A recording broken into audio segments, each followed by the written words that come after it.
I recently met Shreya Godawat at our last market in December. It was so nice to meet her. I had seen some of her podcasts online, and it was by chance that she was in Bangalore and attended the Christmas market. And it was so nice. We don't need icebreakers when people from the vegan community meet. We were instantly friends, and we all have a common cause that we're working towards. So Shreya Godawat has come here from Bombay to moderate the session.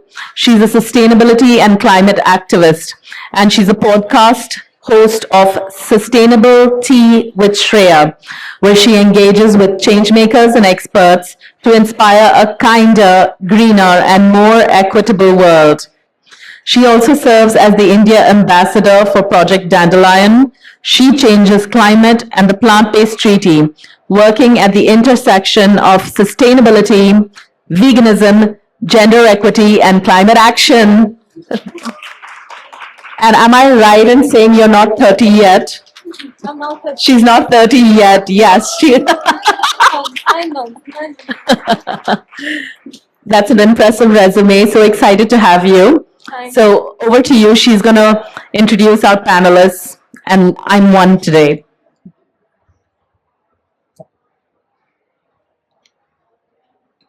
You already know they're empathetic, you already know they're in it for the right reason. So it's so easy. Most of these women, when I met them for the first time, I felt like I knew them forever. So it's empathy that I think connects all of us. But we're here today to explore what it truly means to create meaningful change. And this is not a conversation about just food. It's about courage, it's about purpose, and it's about impact. All of these women joining me today have made it their life's mission to challenge the status quo, whether it's through health, whether it's through nutrition, entrepreneurship, community building. And I cannot wait to dive into their stories, hear about their vision and what keeps them going. I'm going to start with you, Ashti. This is our second conversation for today. We recorded a long podcast, and I don't know how she's not tired of me already. But Ashti, as you all know, was a former pilot. She was a captain with Indigo Airlines who was transformed into a health coach, nutritionist, and chef. She shares delicious recipes on her Instagram. So if you don't follow her yet, please do so right now. She's on a mission to help people reclaim their health through plant-based living. She does that through practical, science-backed approach and has inspired countless of people to move past food guilt, embrace balance, and lead healthier lives. Welcome and thank you for being here.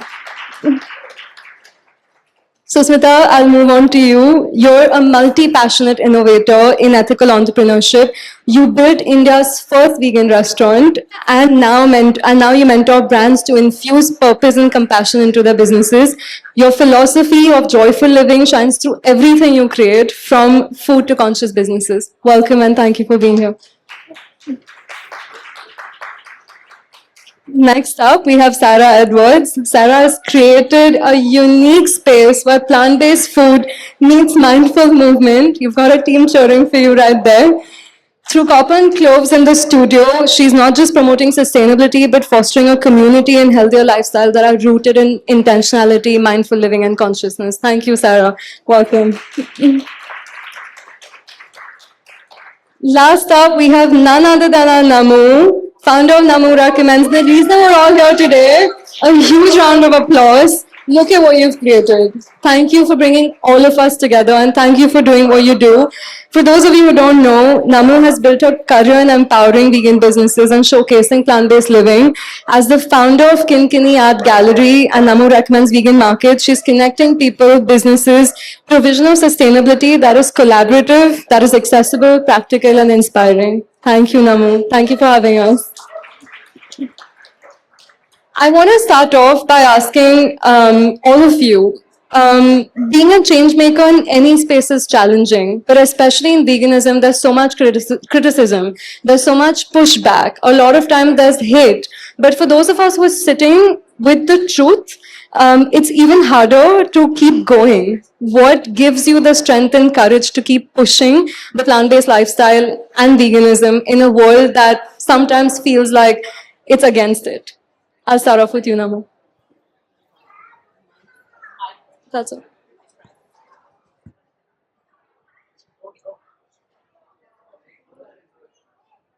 Oh, yeah, I see it. Check. Check. Yeah, it's working. I got it.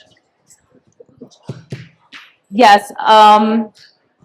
Well, as you know, Namu Recommends has grown into like quite a large movement right now.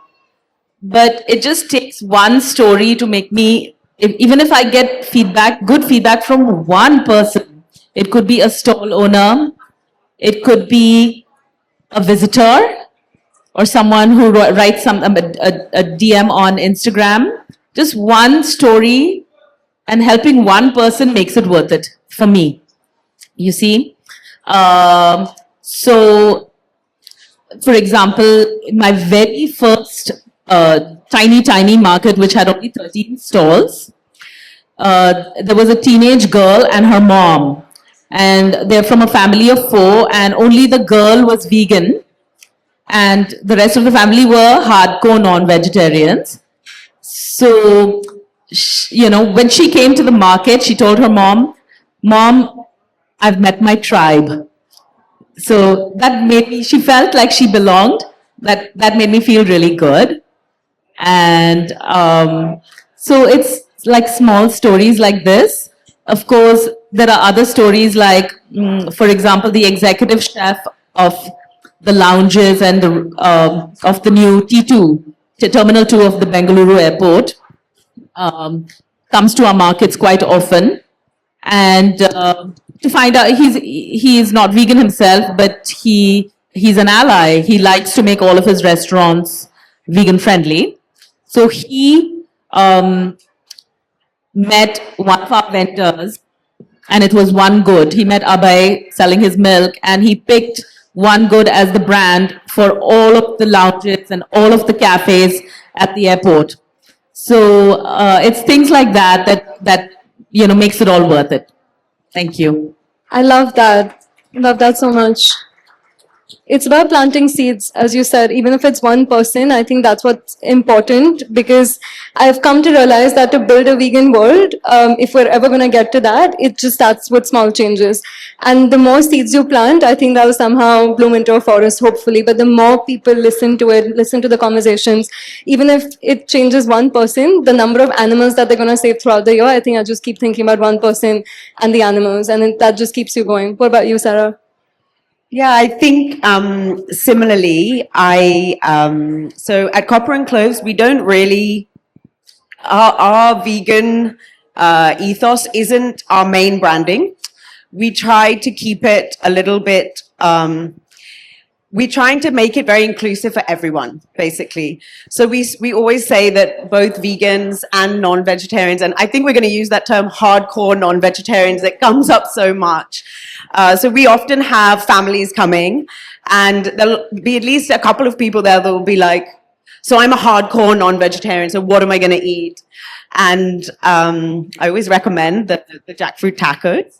And just like you, like when people leave feeling like they've had a really good meal, that they feel satisfied, that they feel like everything was delicious, then like this idea of planting that seed, like they may not turn vegan the next day, but I know from experience that for me, the transition to becoming fully vegan was made a lot easier by the fact that I was aware that there was amazing vegan food out there. It was easier because it didn't feel like, oh God, what will I eat? I'd already been exposed to really good vegan food, not just like from my own kitchen, but from, restaurants I'd visited and one of my best friends being vegan. So I feel that exactly that kind of situation where somebody really feels like, okay, because a lot of people come to our cafe and they say, I've never eaten vegan food. But I mean, like, you've eaten like dal sabzi, I mean, you've eaten vegan food. Probably half of the food you eat is vegan. Potato chips, banana, and apple. And French fries. I mean, exactly. But somehow I do feel that sometimes like having a fully vegan meal and just really enjoying it. And a lot of people also don't realize that we're a vegan cafe. Someone approached me today and said, I only just realized you're a vegan cafe. and they're regular customers of ours. So I feel like for that, I really enjoy that. Obviously, I really enjoy it when someone goes, "Wait, what? This whole meal is vegan?" That's always a really great moment. But the other aspect for me is the community building part. Like Namu, it's really, really important that Copper and Close feels like a space for everyone. That's why we also opened the studio where we could do lots of events that bring people together. The food is always vegan. The events are always vegan in every way. But there's an element of just like bringing people together and making connections for people who may feel isolated. And that's another way of showcasing the empathy and compassion of veganism without it being the most prominent part of the message of the actions that we're doing. And yeah, for me, that really does give me a lot of joy. And that's super important. I feel like community is such an important aspect of being vegan because you face resistance most often, even in your family. When you first go vegan, your family doesn't get it, your friends don't get it. But I have found the reason to keep going in the community that we've built in the community that you find. And that's, I think, my reason to keep going as well. It's the kind of people that you meet. You only lose people who are not meant for you, but you find your people. Yeah. Through doing the work that you're meant to do. Thank you for that, Sarah. I'll move on to you, Susmita. Yeah, so, just like any change, any social change, or anything where you're breaking even a small cultural norm, the secret is to not make a big deal of it and be like, okay, see, I'm vegan, so this is what it is. The more you are confident about being yourself, and you don't even have to be defensive, you don't have to justify anything. You have, like, when I turned vegan, and this was a couple of decades ago, and it's very different now. It's so easy now. So many people even know what vegan is. Back then, people just thought, what, you're not going to drink animal milk anymore? You must have lost your mind, right? Or family, like, okay, your bones are going to crumble like a vampire who's been staked. Just, so it's very different now. But the thing is, throughout, the more confident we are as ourselves, I just bake a chocolate cake and I would eat it. I would give to people, and the energy that I embodied around it was always, if you don't eat it, your loss. If you have a mental block, your loss. So when we started our restaurant, it was in 2013, and it was India's first vegan restaurant. Now, running a food business, as all these ladies know, is hard. It's a lot of hard work. For me, I'm like, that effort is worth it only because I'm putting the message out there. So we had animal rights posters all over the walls. We had, leaflets from FIAPO, PETA, all these. We would build a community. And then whoever is non-vegan, and about 60% of people who came to dine with us were vegetarians, about 20% non-vegetarians, and 20% vegans. So, I was just unapologetic. Vegan food, and this is how vegan food is, and if you don't have it, you're lost. And that helped. So then that, when, as I said, with anything in life, when we are so confident about ourselves, people start doubting their own doubts. They can't make fun of you because they're like, okay, whatever, you don't know what you're talking about. So I feel like, yeah, the more, if you get pushback, if people try to argue with you, you don't even have to get angry, just be yourself and be more yourself without hesitation. You go out to a restaurant, you're in a group of non-vegans, you want to ask 100 questions to the waiter, to the chef, it's your right. Just do it, I make a fuss about it. Everywhere I go, I think loudly, proudly, I claim that I'm vegan. Fun. Exactly. Yeah, but what you said is absolutely true. And I asked this to a monk in Thailand. There's a community in Bangkok, Santi Asok, and all the monks there are vegetarian, and they were kicked out of the main Buddhist community because they're vegetarian, because a lot of monks there consume meat, even though Buddhism #1 principle is ahimsa. And when I asked the monk what's the best way of advocating for this, and how do you talk to, your devotees. And he just told me, show, don't tell. When you glow and when you're living your best life, you're either, people come to you and ask you, what is it that you're doing? And that's how, that's true advocacy. That's what I believe in. Have the best body, get in the best shape, wear the best clothes, eat the best food, and let them come and ask you, how did you do it? And what is it that you're doing? How's your skin glowing? My acne cleared up as soon as I went off dairy. When people tell me your skin is glowing, I'm like, yeah, plant-based. It's because I'm plant-based. Your lashes are great, I'm like, yeah, that's because I'm vegan. Anything that I have, that's great, it's because I'm vegan. So just show, don't tell, or show and tell, do both. Do it all. But you have to look good, and we have to make veganism look good. So I think I fully agree with you. I'm not in the show, don't tell, I'm in the show and tell. Do both. Ashri, I'll move on to you. I think I totally agree with that too. And as you get older, and I see a lot of vegans as well who are vegans for ethical reasons, but then they go out and they're eating junk food. And I'm like, if you love the animals so much and you're so compassionate about the animals, what about having some compassion for yourself?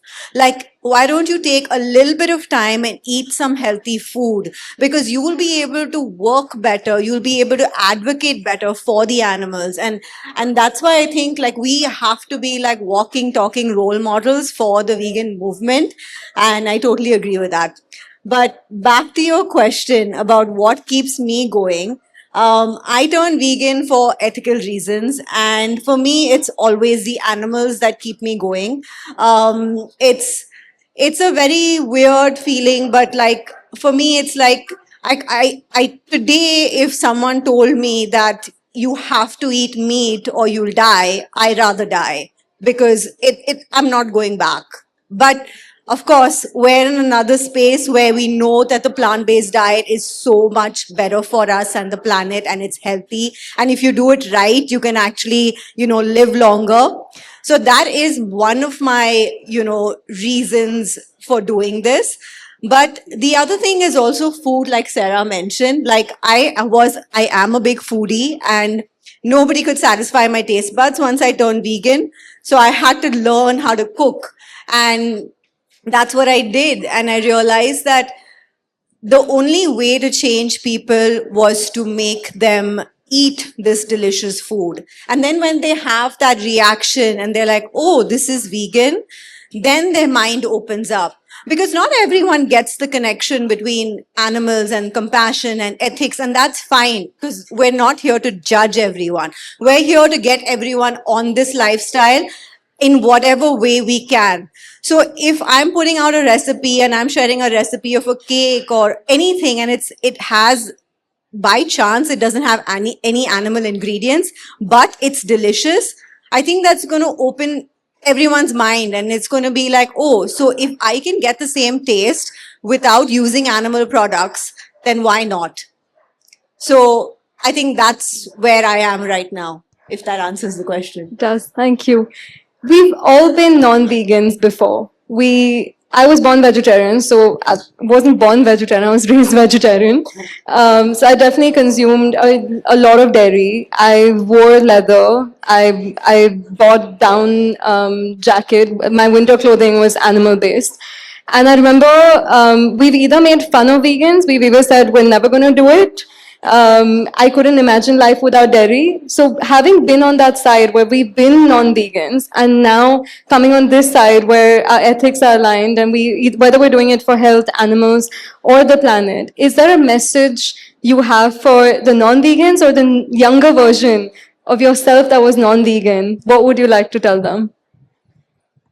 So I was raised as a non-vegetarian. I'm Mangalorean, so we grew up with a lot of fish, but mostly fish and chicken, not so much red meat. When I was a teenager in school, I went vegetarian after attending a talk by Maneka Gandhi. And this is about 30 years ago, so veganism wasn't really around at that time. There was no awareness. So she told us about, the truth about the slaughterhouses and what happens, and it was an easy decision. And I was vegetarian for 7 years, but after doing it all wrong, when you're vegetarian, when you do it as an ethical, as an ethical vegan, like you were talking about, and nobody knew anything about balanced meals back then. So I was just eating pizza and bread and cereal and, and that too, this is through my college years in the US. Instant you- noodles, You know I how relied on that. things are, yeah, in the US. So I did it all wrong, and I wasn't in the best of health. And I thought that once I learned about protein and balanced meals, and in my 20s, I ate chicken and fish again. But your question was yes, and then and my husband was non-vegetarian at that time too, and if we ever were invited to a vegetarian person's house, we would roll our eyes, and we'd be like, oh, this is going to be so boring. And I know that people must think that when they come to our house, but I roll my eyes at them when they come because I'm a generous host. I make sure that the food is really tasty. And if they're really that hardcore non-veg, then I'm like, eat your meat and come to my house, but I'm not going to serve it to you in my house. I'm going to serve you really delicious food. Yeah, so my whole thing, like you said, is making it look good. I'm making veganism cool. I make it tasty. I'm taking it to the mainstream. I expose all of my guests to good vegan food. I literally stalk all of the chefs, whoever I know. I'm like, hi, add vegan options and I'll give you business. So that's what I do. And this whole thing that you see over here behind you is my way of creating PR for veganism. Okay, I do believe that activism comes in all forms and they're all really important. Sarah serving the food, is really important. The vegan food, making it tasty and making non-vegans, eat it. What is it called? The cube of truth is really important. The activists who pass out the flyers and the leaflets and tell us the truth, show it to us in our face. That's really important. But I think everybody, once you're a vegan, you can use your voice in whichever way that you feel comfortable, however you feel empowered. I feel really empowered. This is something that comes very naturally to me, putting a thing like this together, obviously with my team, but this comes naturally to me. So, so I believe that, I'm making it look good. That's my strategy. Do a damn good job. Thank you. Yeah. So I was raised in the UK, in London, and there we don't call it non-vegetarian. We just call it like, it's just default. It's normal. Normal. Yeah. So that awareness honestly wasn't there. And that cognitive dissonance that I could say I loved animals, that I was an animal lover whilst also consuming animals without thinking about it, without knowing about speciesism, without knowing about suffering, or at least knowing about it, but choosing not to really register it, was how I lived, obviously, for the first, and it was actually when I moved to India 8 years ago. Within a year, I gave up eating meat because actually being able to see the chickens in cages in the road, it was like, oh, I can't convince in London, I think when I was growing up, like there's always a picture of a happy hen, like on the front of the chicken packet that you're buying. And it's like, it's so happy, it lives in a field. And you're like, yeah. So when I saw that, I couldn't unsee it. And then from that time on, I wasn't able to eat meat anymore. So that question, your question around, what would you say, or what would you do? How would you influence my younger self?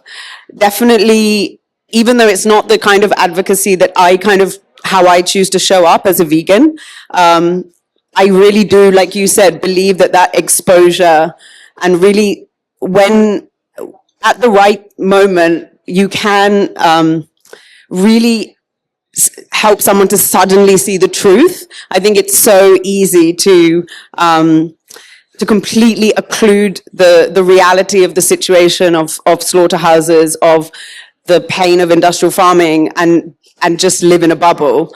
And that helping people to burst that bubble is a really important part of advocacy. For me, it did literally change everything. But the nutrition, the health, the making vegan food taste good, look good, feel cool, feel like it's on point, like it's on the pulse, is the other part of it, because I still wasn't willing to give up eggs and fish because of like health and nutrition reasons. I thought like I really struggled to give up eggs. Then again, I sort of had this moment of realization that no, I can't do this anymore. But that part was really difficult because at that point I had studied nutrition and I was worried about protein and I was into health. And that was when the food part of it really came in. I think that understanding about plant-based protein, being able to cook it, being able to make it taste good, was what gave me the confidence to really make the final, get over the line of veganism. So I knew I wanted to from an ethical perspective. But it was kind of, I had my reservations about protein. So yeah, I feel that there's an element of both, right? There's an element of like, if I could go back to my younger self and say like, this is how vegan food can taste and look and feel, and this is how much variety you could have in your diet, like how I eat now. I eat most of my meals at my own cafe, but how I cook at home as well.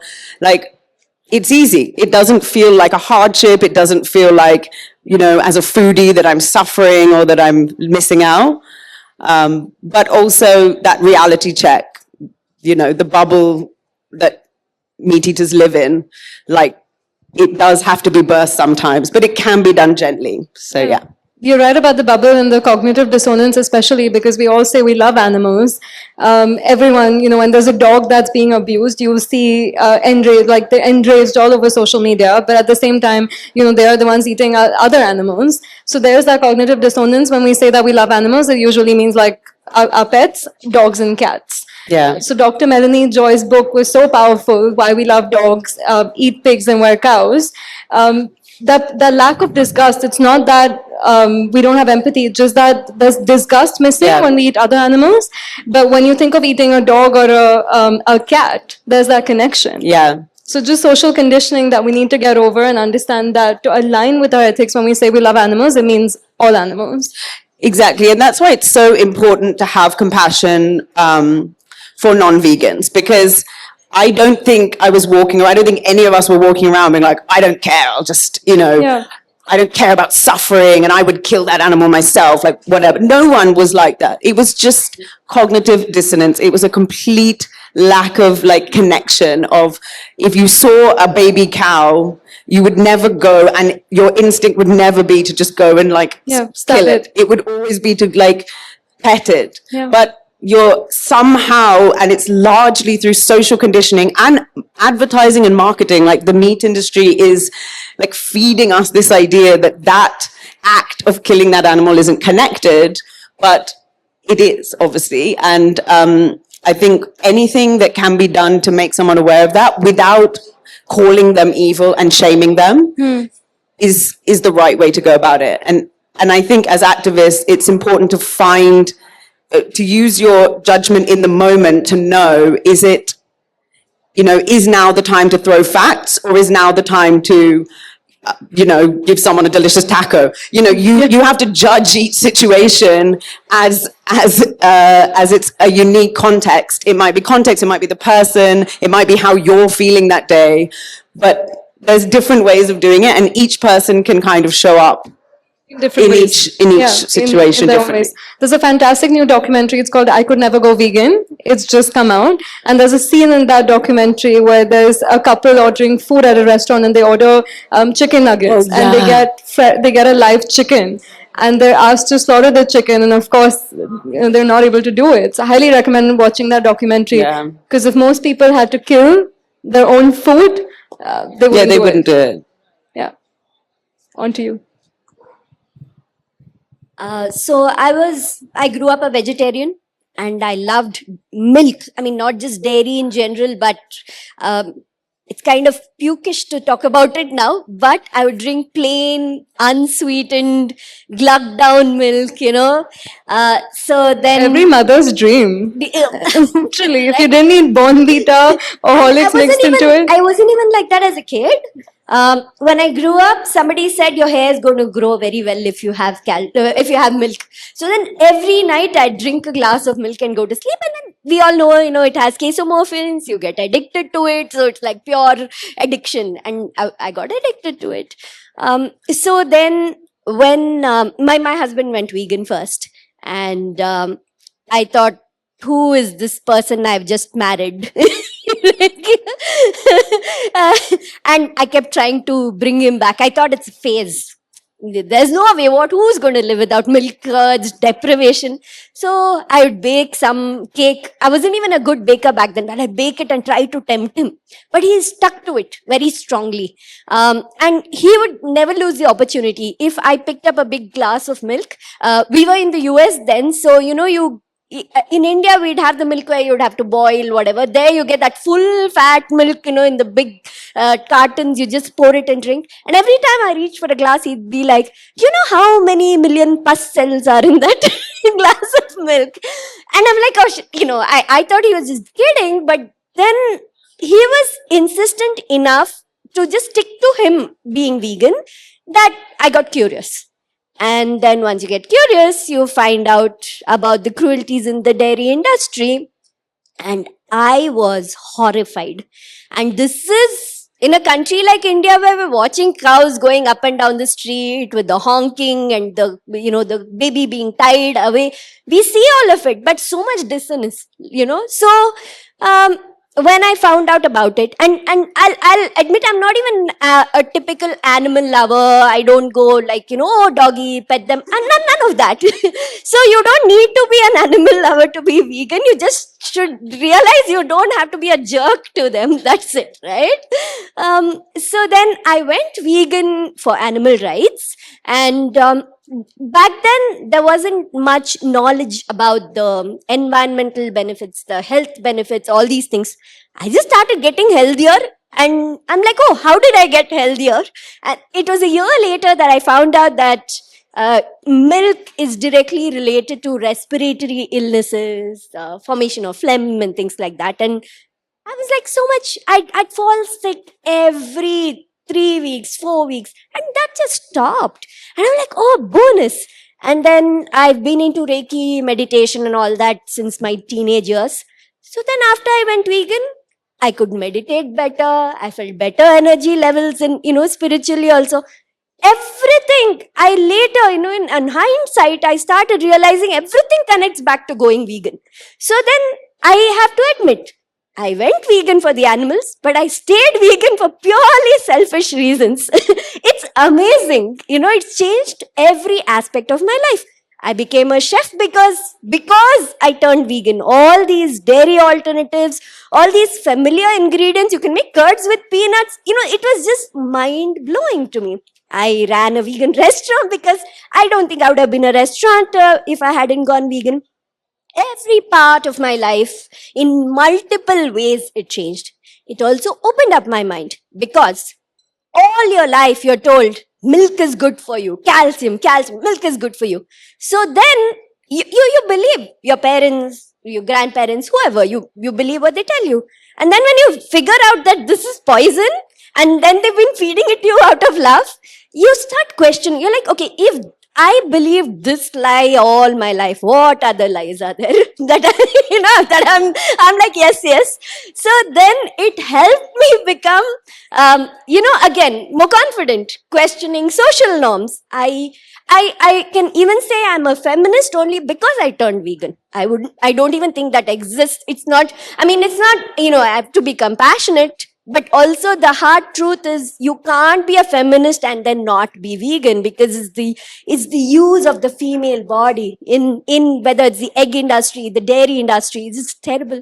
So if I have to say something to maybe a non-vegan who is considering going vegan, or something to my younger self, don't think you know everything. Open your mind out. You hear this new idea, don't be afraid to try it. Because usually it's the fear, because you're so used to, having this milk and curds and ghee. It's a fear that holds people back. Like you said, nobody is like, oh, I'll go kill a cow, or. So you are compassionate anyway. At least most people are. So lean into it. Don't be afraid to lean into it. And if you have any pushback from people around you, which will happen, nobody likes anybody changing among them. Nobody likes it. Just because they are uncomfortable about it, you don't have to make yourself a little smaller, softer. No. They will, the same people who are probably arguing with you right now, convincing you to stop going vegan, they're going to come back to you 5 years, 10 years later and ask you advice about going vegan, right? And they'll tell their friends, they hear the word vegan, they're like, oh, this friend, I have a friend who's vegan, I have a cousin who's vegan. So don't be afraid, just try it. First they mock you and then they want to join you. Beautiful story. When people look at veganism as a sacrifice, as you're giving up something, no milk, no egg, no poultry, no silk, no leather, they're like, oh my God, you're giving up so much. And I've stopped using the word giving up. Like, I can't have this. No, I choose not to have it. But I didn't give up anything. The only thing I gave up is dogma, social conditioning, and abiding by something that I knew was not good for me. So I started questioning things and I started living more intentionally and more mindfully. So I've only gained by going vegan. I've not given up anything. I've not sacrificed anything. Until today, it's the best decision I've ever made. And the only thing I regret is not doing it sooner. And I think most vegans have that regret. I wish I'd done it sooner. Is your vegan husband here, by the way? Is he? Can I? Well, hi. I know you mentor businesses, but do you mentor vegan husbands as well? Because my mother's looking for a son-in-law. So if you do provide that service, I'd love for more men to go vegan. Anyone listening to this? So it's a great business idea. Yeah. Or come to the vegan potlucks. We have our Bangalore vegan potlucks on the last Saturday of every month at Cubbon Park. It's been happening since 2009. And, we have people coming. It's a great support group, very casual. We just sit and chat. Everyone's welcome, vegan, non-vegan. So you want a support group for yourself to go vegan or just to be yourself, or if you want to convince family members and friends and show them, oh, look, all this variety of food. And my husband makes curd rice every single month because that's like your comfort food, right? He brings that to the potluck every month. So come to the potluck. Just look at bengaluruvegans.wordpress.com. I think Shreya is moving to Bangalore soon, right? I am. I have to. My whole community is here, so I definitely have to. But when a non-vegan guy comes, there'll be one more reason. And not the non-vegan, the vegan guy. Sorry, the non-vegan turned vegan guy. No one said that. Okay, so my journey started about 9 years ago. I was a hardcore non-vegetarian. I would eat meat every single day, and if there was no meat on the table, I wouldn't have the meal. Yeah, I'm ashamed to admit it, but that was me. So I grew up in a Punjabi family and we ate a lot of meat. I didn't eat too much dairy. I was lactose intolerant, like most of us growing up. And thankfully, my mom kind of made the connection when I was younger. I used to get like a lot of like coughs and, irritations in my throat. And she kind of cut dairy from my diet, which is great. Well, at least milk she didn't force me to have. But I ate a lot of meat. So, and it wasn't just chicken, like most Indians. I was eating beef and pork and mutton and, every single animal I could eat.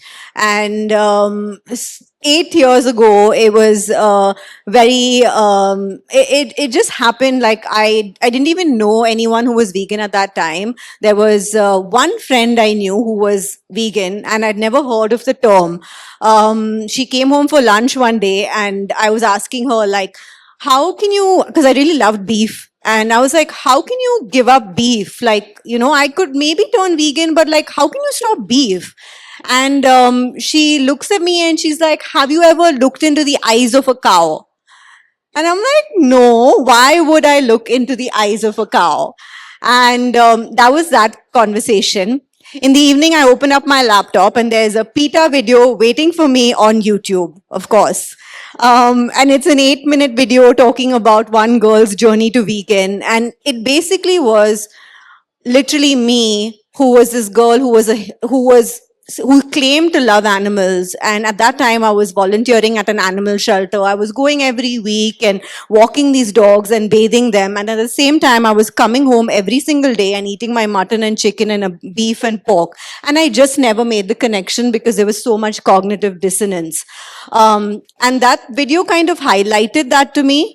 And that day, I kind of decided that there is something I need to change in my life. At the same time, I was like into health and fitness, and I was using meat for protein. And I was like, how am I going to get my protein anymore? But I was actually very strong in the way that the way I saw it was like, I just don't want to be a hypocrite anymore.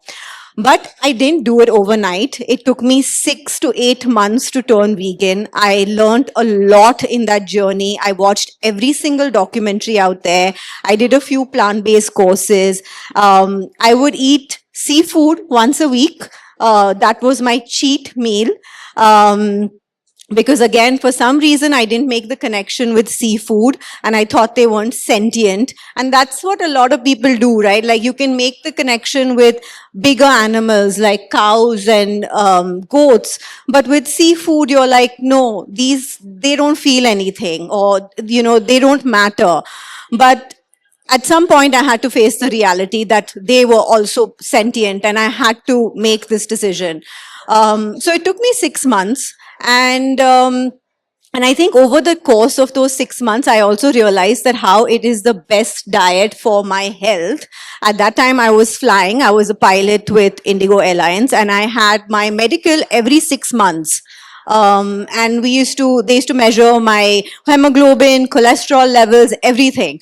My hemoglobin levels, even though I used to eat red meat at least 3 to 4 times a week, my hemoglobin was 10.5 and the normal is 12 to 16 range for a woman. And the doctor was like, oh yeah, that's normal for a woman. Like, it's okay. And every time before I would go for my medical, I would actually pop pills to increase my hemoglobin levels. But once I turned plant-based, literally in 3 to 4 months, I saw my levels increase. It went up to 14.5, which I'd never seen in my life.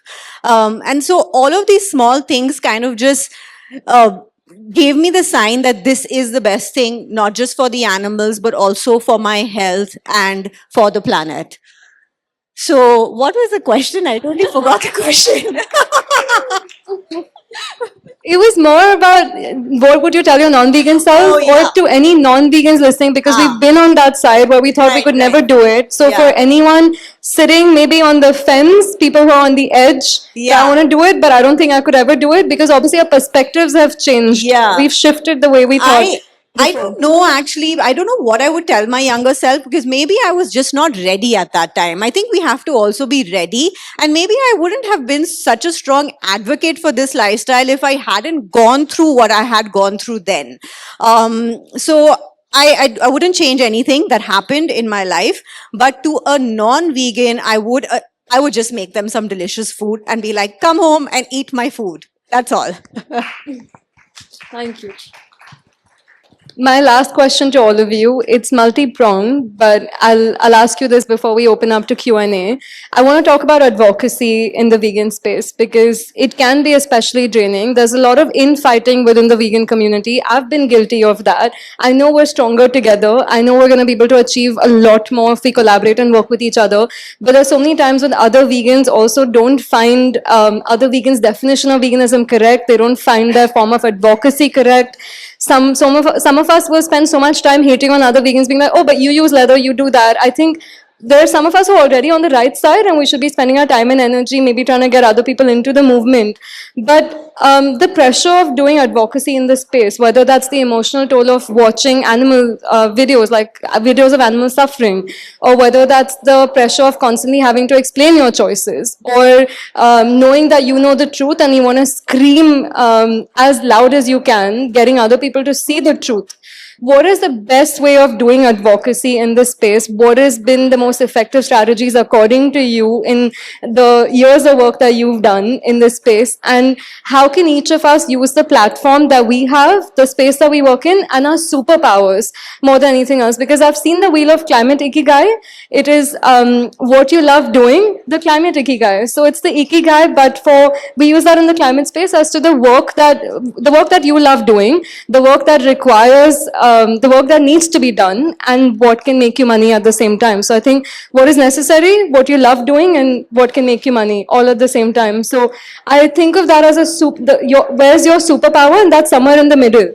And I genuinely think any one of us who are vegans, who know the truth, and if you're not using your platform, your skill, your talent, or your resources in some way to get other people to become vegan, we're all that animals have. And every day, I mean, we kill 202 million chickens every day. We kill 92 billion land animals for food every single year.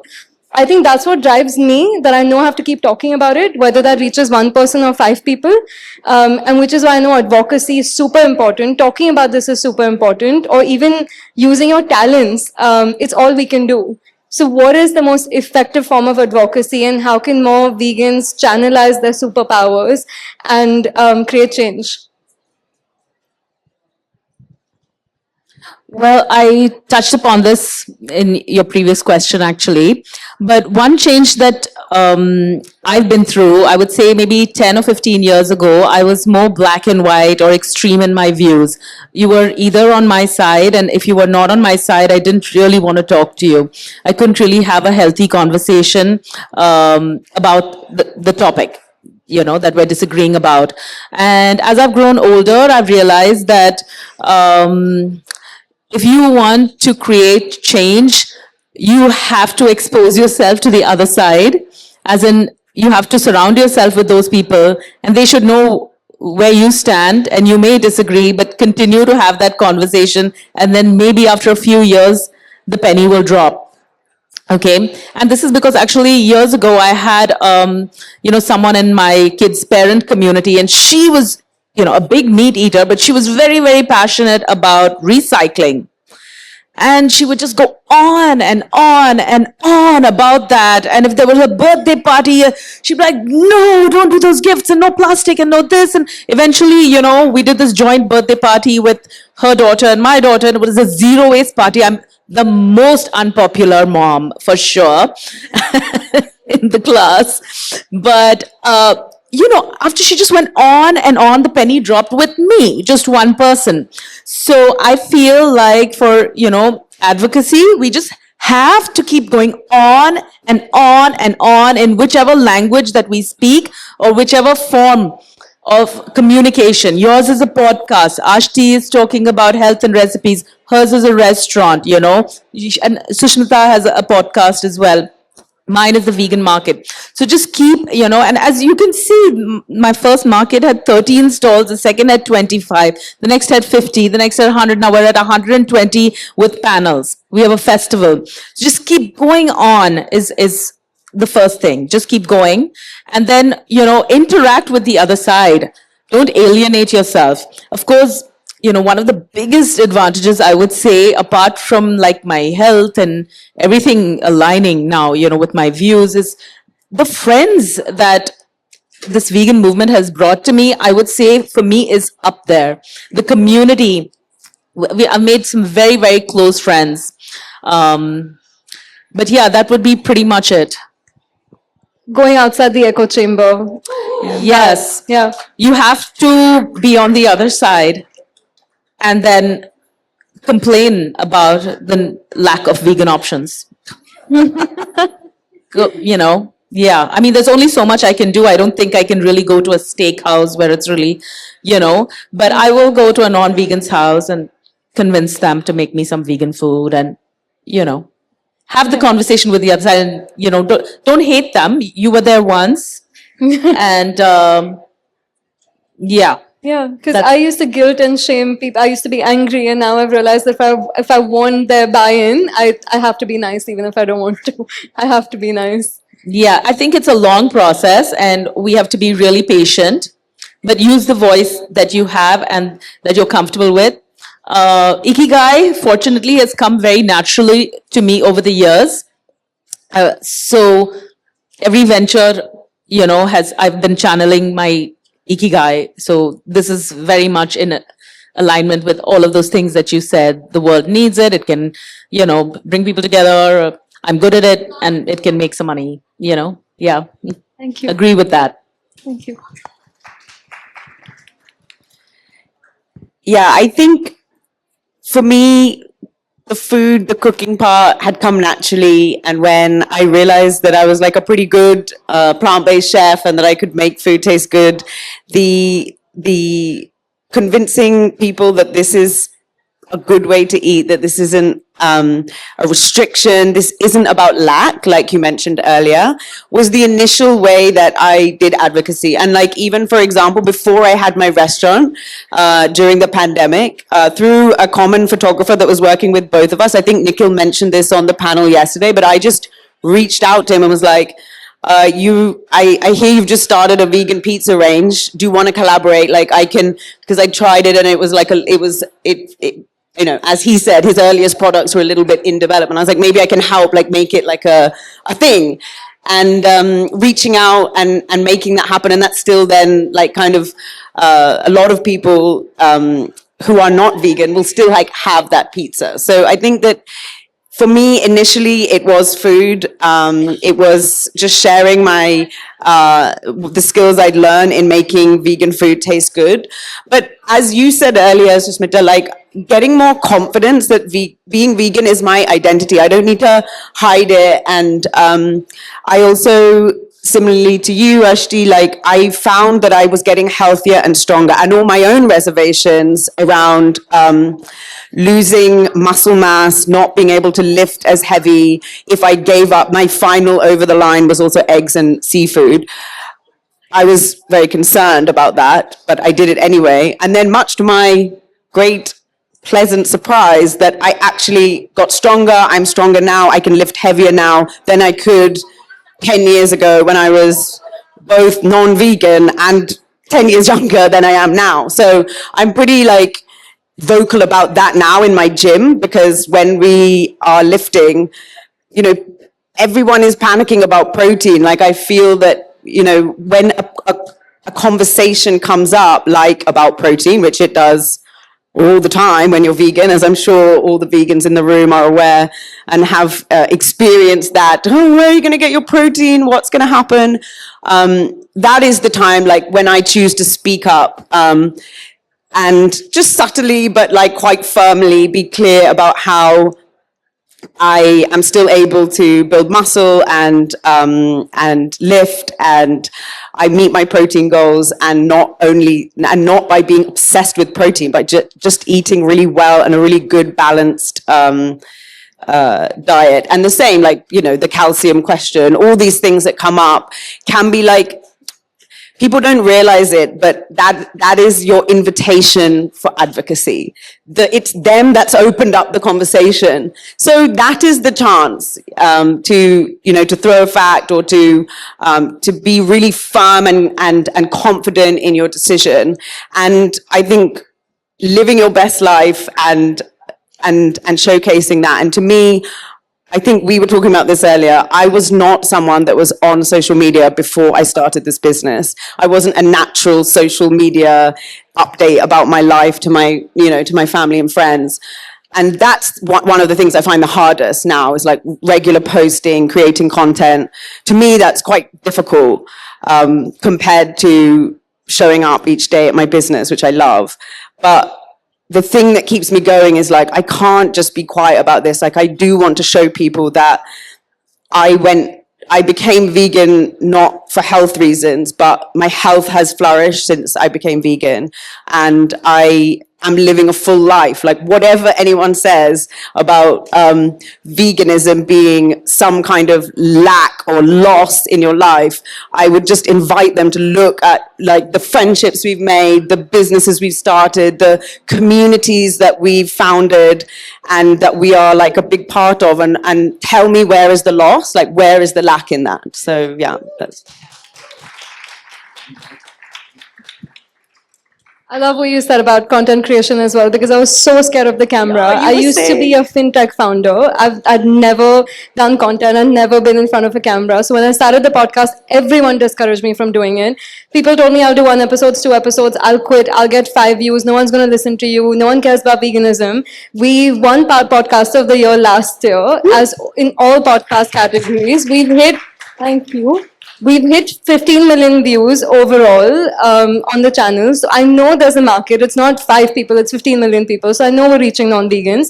But the reason I do it, even if I'm insecure about myself or how I look or the way I'm in front of the camera, I just do it for the animals. Yes, At the end of the day, I'm like, it's not about me, it's about the animals. Like, I'm going to do it. I'm going to put myself out there, as uncomfortable it is, because even if it's reaching one person, as you said, it's making an impact. If someone comes to me and tells me, hey, I'm Jen, I'm also Jen, and I used to use leather before and I no longer use leather now, to me that's change. That's it. Like, I don't need to go viral, I don't need to, be all over, but if we can reach even a small number of people, I know we're creating change. And that's the only way we create a vegan world. Thank you. I so agree with that. It's a ripple effect that you create. And sometimes when you start, you don't realize what's happening. It's got a long tail. Today in the market, a lady came to meet me with her daughter, and she's like, about 7 years ago, I'd taken curd starter from you. We use the same culture now till, I was like, oh my God, that makes me feel sick. And curd, precious. Right? So you're making a difference. Now, as far as advocacy goes, one thing, when it comes to, like Sarah said, you need to be able to discern, is this the time to drop some hard truths or feed them jackfruit tacos, like she said, right? So in every situation, every person, it changes, and sometimes you have to walk away. Sometimes it's not worth the effort. Whoever's ready for it will come to you. And the less you get into arguments, the more you shift your own energy, and then you attract the right people who really want that information from you, who come to you. They may be a little, resistant to it, but they've come to you for a reason. But the more we go looking for arguments, and especially the infighting that you mentioned, the more we go trying to point fingers at other vegans, other vegan businesses. I've seen like loads of this over the years. Not just us going and arguing with someone, but also it's very important to protect our own energy. Now, if somebody comes and tries to bring you down, and a lot of vegans do it, it's not just the non-vegans, right? You need to be, again, how to step away, how not to respond, how not to feed the troll. That's very important. There was the talk about social media and everything. What I do say is, try not to get, or rather make it a habit not to get into arguments online. Everyone, the worst side comes out, when you're anonymously typing on a keyboard. Have real conversations, or create your own space, like the podcast. There are two, again, you have the outright activism, like Namu's friend, what she was talking about. Yes, there are situations where you have to be outright and do your activism and talk about it and never give in. There is also sneaky activism, like a ninja, on my podcast is called The Feel Good Factor. It's not about veganism necessarily. It's about feeling good. It's about, happiness and joy and everything. But I sneak in veganism once in a while. Dr. Nandita is sitting there. I'm so impressed with her. So she gets people to attend her sessions. I'll make you healthy, I'll reverse your diabetes, come. Then the whole session will be going. About 2 hours, then she'll play an animal rights video. It's total sneaky activism. I love it. So yeah, take an opportunity every chance you get. Be an activist, don't be afraid, but see where you can be outright, where you can be sneaky. And yes, I'm in agreement with all of them. Food is, the way to people's minds to open it up. That's like the most powerful thing, more powerful than, yes, it's great, go out on the street, talk to people, even we've done that. Yes, but you feed someone something, then, they think, okay, I'm not deprived anymore. That deprivation thing, that myth gets wiped out immediately. So everyone who's vegan, I say learn to cook, learn at least to some extent. If your family, especially if you're living in a family and you are the main person cooking for your family, you're in a position of power. You don't even have to tell your family this is vegan food or anything at first. Don't even make a big deal. Just start cooking and feeding it to them. Somewhere down the line, drop, oh, yeah, you've been eating vegan all along. Right? So take your chance at either sneaky activism, outright activism, anything, and protect your energy. That's very, very important because we are seeing so much of cruelty. It hurts us. Sometimes you're sitting at a table where people you love and respect are consuming dairy and things like that. It's very painful. But the more you regulate yourself, and there's a saying, the most relaxed and regulated person in the room is the most powerful person in the room. So regulate yourself before going into any situation, I'm all woo-woo, so I talk about energy protection, and then meditation and stuff like that, but you find your way, whatever helps you. Regulate yourself, then step into the room, especially if you think you're going to, say a festival time or a wedding or some occasion where there'll be some pushback. Before that, prepare yourself very, very well. If you think you're going to go into a situation where there may not be vegan food, eat well before you go. And then when you go, pick the few vegan items and fill up your plate so people who see are like, oh, okay, there's vegan food. This person also can have it, So find every possible way. But yes, protect your energy most, whether you're running a vegan business, whether you're doing activism, you're cooking, whatever it is, it starts with you. Take care of yourself. Just because you're passionate about something, don't allow yourself to get burnt out. Don't let that part of your life eat up whoever you are. Because your energy is what is going to shift everybody ultimately. More than your words, more than your actions, your energy that's going to shift. And you want to live longer for the animals. So the healthier you are, the more you take care of yourself, the longer you're going to be able to advocate and do what you do. But thank you for that. And we all love Dr. Nandita Shah. She's inspired millions of people and touched more lives than you'll ever know. So thank you, Dr. Nandita. And just to touch upon the infighting that you mentioned really quickly, I was at COP29 and we were talking about plant-based food systems. I was with Plant-Based Treaty, and the only reason there's so much talk about regenerative agriculture, and the reason sustainable agriculture as plant-based food systems never get spoken about is because the meat and dairy lobbyists, they're so strong. They're so unified. There's so much money in there. So if we could ever create a vegan lobby, we would have to be on the same page. We would need to be just as unified. So there's so much power in working together, in amplifying the right voices, in collaborating and in working together. That's the only way we beat them. It's the same monster. We're all fighting the same monster. We just need to work together. I think, see, we're all humans, vegans and non-vegans. There are non-vegans who I love and respect and admire, and vegans who are like, oh my God, I'm never going to eat and never want to. So we're all humans, right? I think we can't expect that all of us will get along, but like what Namu's doing now with the market. Like I've always said, why I love this market is because it's a community. Food and all that is fine, but it's the community. So we just keep building communities and of like-minded vegans around ourselves. And as you said, together we can be strong there.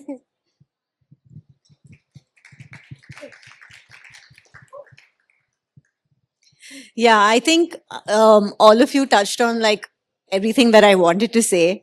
For me, advocacy when I turned vegan was all about trying to shout it from the rooftops that what you're doing is wrong, and trying to shame people for what, for eating meat. And I realized maybe a few years into it that was not the right way, because I was getting burnt out. I was losing friends. I was, having fights with my family members, and it was not the best way to advocate for the vegan lifestyle and the movement itself. I was doing it for the animals, but I was so angry because I just couldn't understand how people couldn't open their eyes to this truth. And I think all of us vegans have gone through that journey where initially you're just so angry. And then I had to come up with ways to be like, how do I get people on my side? How do I, and like you said about Ikigai. So for me, it was food. I realized that, okay, fine, let me go and do a plant-based chef course. Had never cooked in my life, but I was a foodie. So I was like, okay, maybe if I learn how to cook and I show people that you can, eat delicious food and you can make it yourself, and that will open their mind. So that, of course, helps. And that's what I do on Instagram as well. And the other thing that I think for me, health and fitness was always a big part of my life, even before I turned vegan. So like I said, even when I was flying, I was like carrying like my meals, and for dinner, I would have like tandoori chicken for protein because I thought it was healthy. So for now, for me, my advocacy is more towards health and fitness, because I just turned 40. And to me, this decade, when I've been vegan, has been the healthiest decade of my life. And I am seeing the benefits for myself, for my husband, and all of us, friends who are who are eating this kind of diet. So for me, this is like, hey, if you can be the healthiest that you can on a diet like this, and you are saving the animals and you're helping the planet, then why not? So that's where I think I am.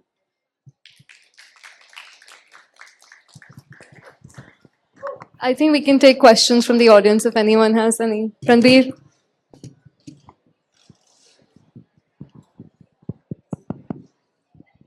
Okay, so, I have a question regarding being vegan and financial decisions, right?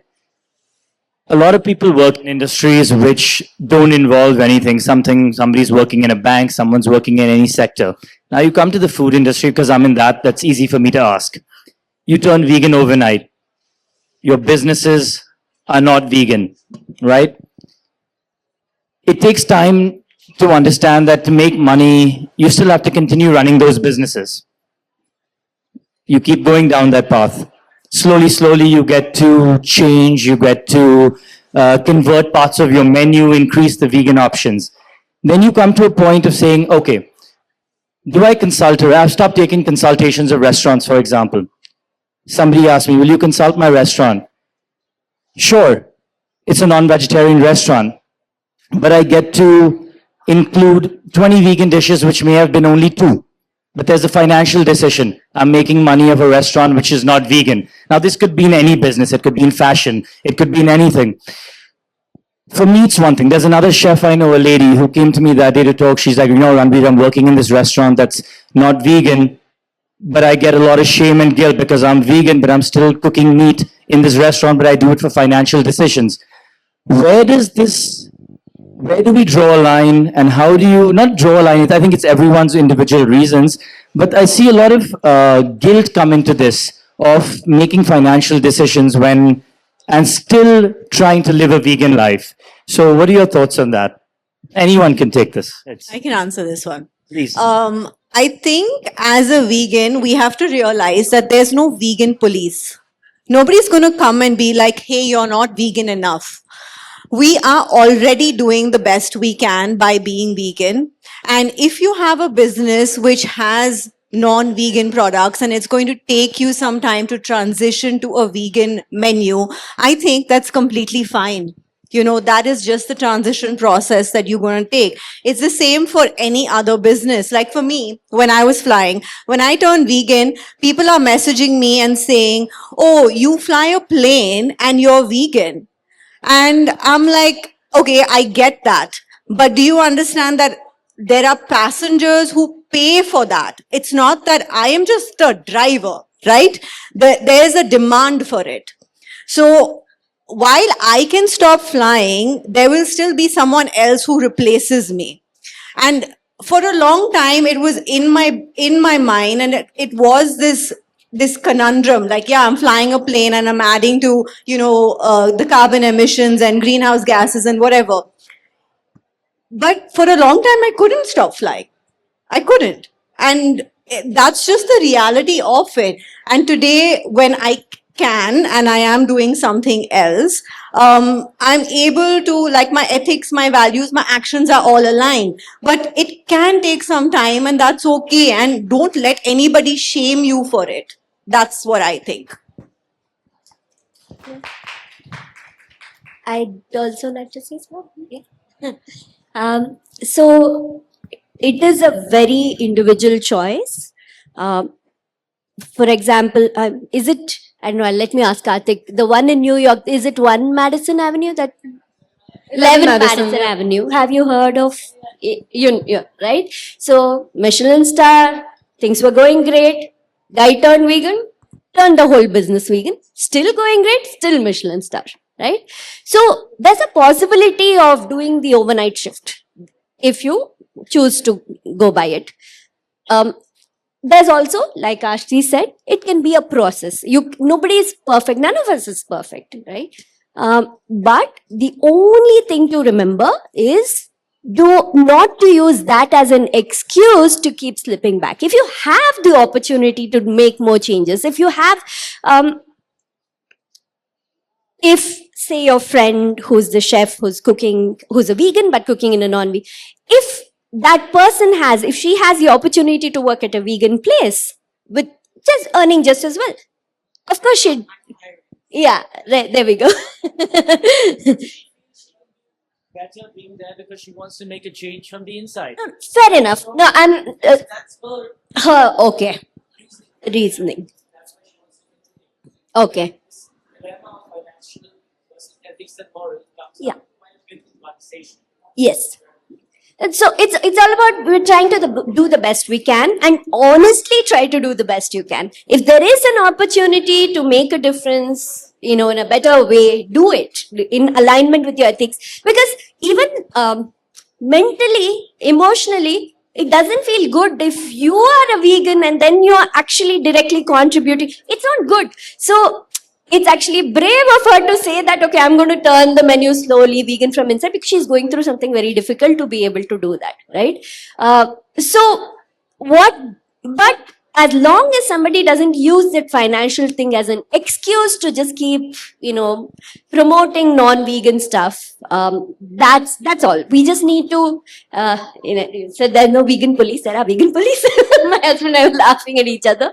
But just don't care about what anyone says. You police yourself as best as you can, watching yourself, right? And do the best you can.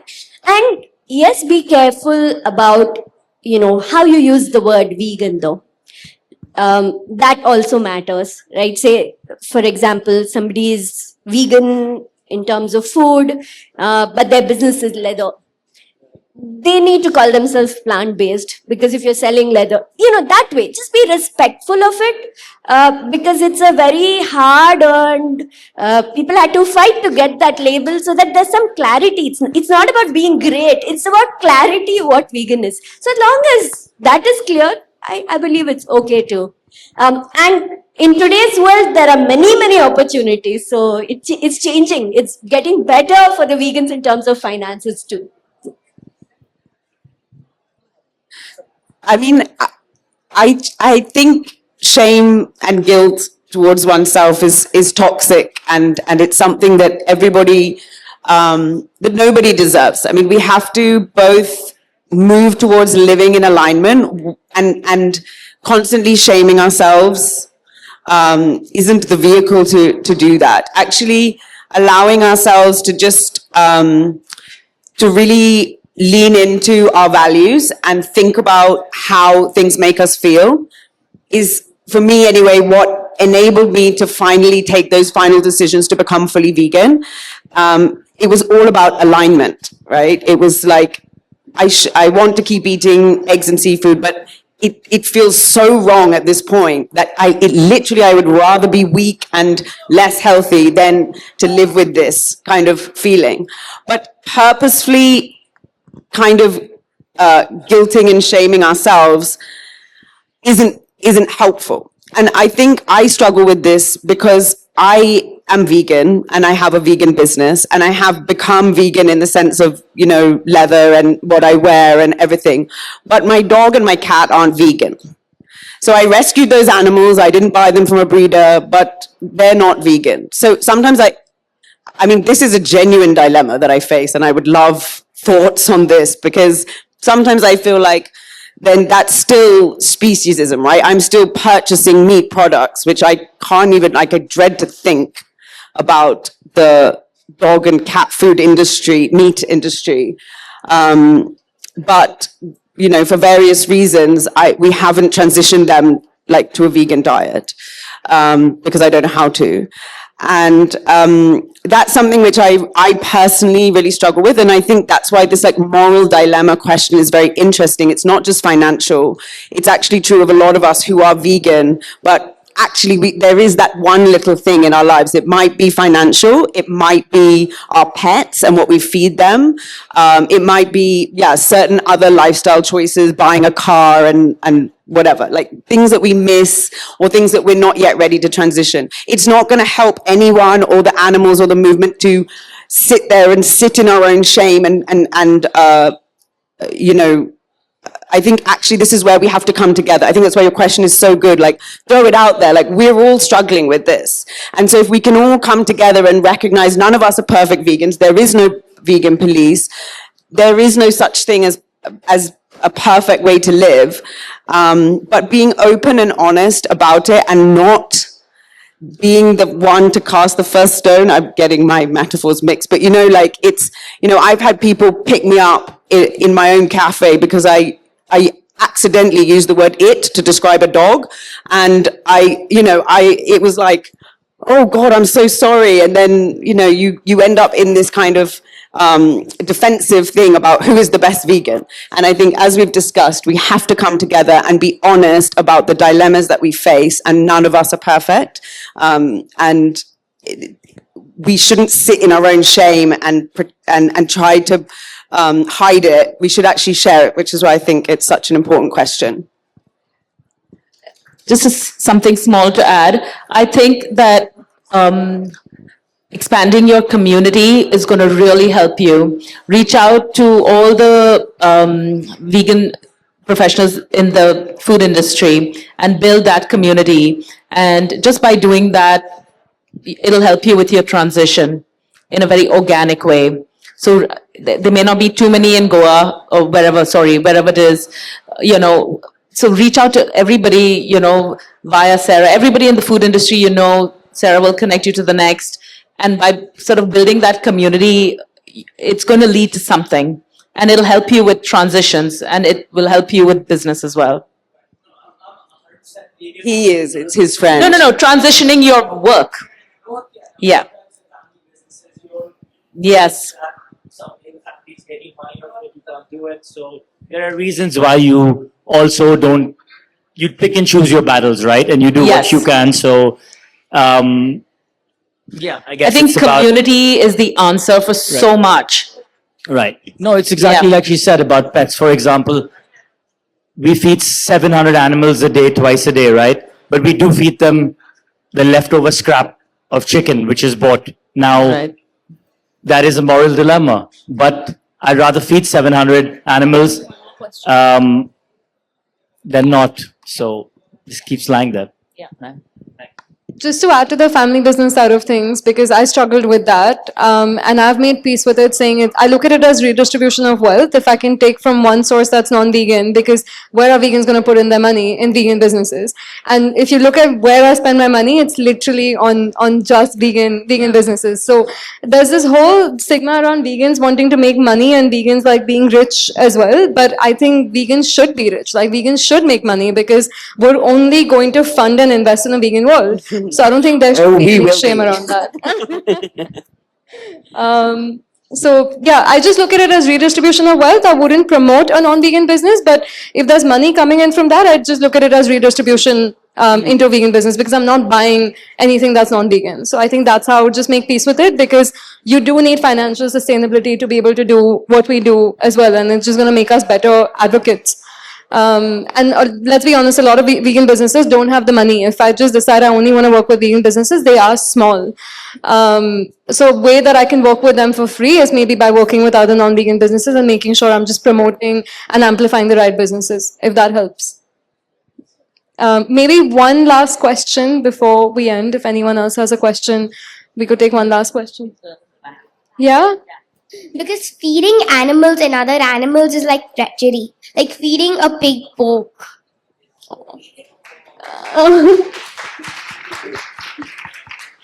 I love that question so much. There's a brand I know, it's called Pause for Greens. There's one Indian brand, and I think there's another one that's called Woof. Yeah, and curry and pepper as well. They've Curry also pepper. been at the market, previous market.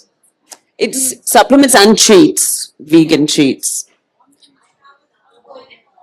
I can share one with you as well, which I give my dog. It's a vegan kibble. It's actually really good. She loves it. For cat food, I don't know. I think in India, it's a little hard to find vegan cat food because they need a different kind of diet than dogs. But I mean, if anybody knows about vegan, Benevo, but Benevo, do they still have? Yeah, Benevo has cat food, the canned ones. Yeah, I think so. Benevo, right? Yeah, Benevo. Huh? Can you spell it out? Benevo. Benevo. On their website. Best. I can share the number with you. I have her number. Okay, thank you. So No, Benevo, Huh? just to sum it up for her, Benevo, Benevo, Pause for Greens, Pause for and I'll check the You one said on curry- Amazon. Curry and pepper. curry pepper, curry and pepper. Curry and pepper, yeah. So let's I see. have one which I'll just tell you.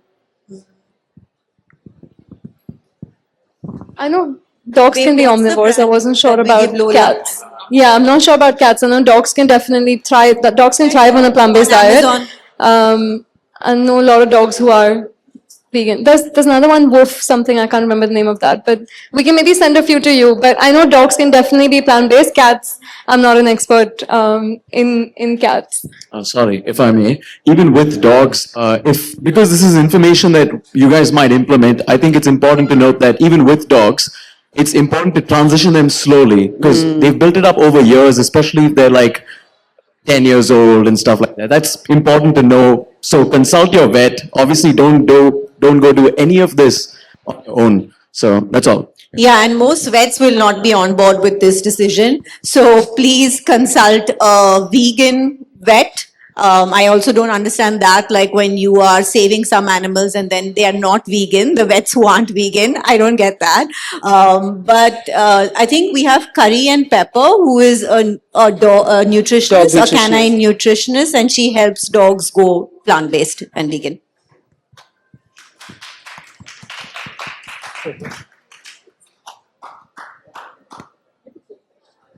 Thank you so much for being here with me today, and thank you so much for doing this, and thank you for putting this together and having all of us. I've learned so much, and just this shared bond that we all share, and the experiences that we all go through. So thank you for being here and creating the change that you're all creating, and thank you so much for listening. Thank you.